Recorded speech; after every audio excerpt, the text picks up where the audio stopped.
in the past, there was always more focus on the cultural aspects. And while that's really important, it's also important to actually listen to what Asian Canadians are experiencing every day. May is Asian Heritage Month, and a group of prominent Asian Montrealers are taking part in a conversation about systemic anti-Asian racism, how it affects the community, and how to take actions against it. In order to really celebrate a group of people, you have to acknowledge that they're still people at the end of the day, and they're not just a face for a culture. You know, they're not just people whose food that you eat, whose cultural artifacts you enjoy, but also people you interact with and people you share this space with. And so acknowledging the difficulties that we face as human beings, I think, is a good way to humanize our experiences. The panelists discussed the various ways in which racism is ingrained in society on all fronts. Groups that have also experienced the hardest, we say, the economic difficulties as of January 2021, South Asian. And the second group, actually Filipino comes first. South Asian comes second. And we don't so talk about those economic issues.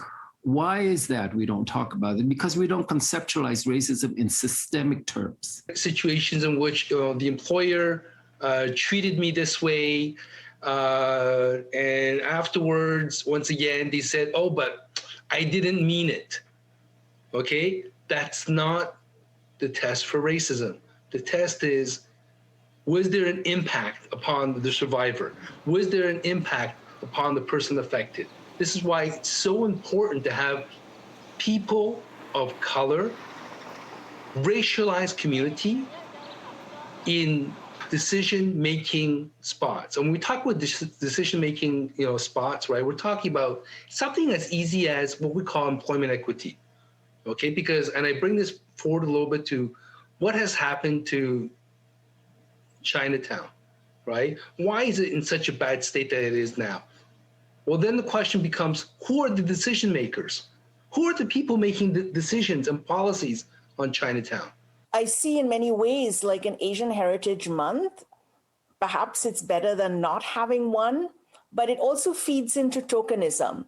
And then, you have your Asians who you trot out in various, municipal councils, etc., and they do their little Asian Heritage Month, tick the box off, and let's move on. It should be, a constant thing. It shouldn't just be one month. Experts say if you see something, do something, even if it just means being a witness. You can report anonymously. You can provide, and if you don't want to be involved, you can do the *67 and call and report anonymously, because every bit of information you provide can help, among the things, identify visually the suspect, the aggressor, or to confirm, especially in a workplace context, confirm how harassment has taken place. 5 Ds, right?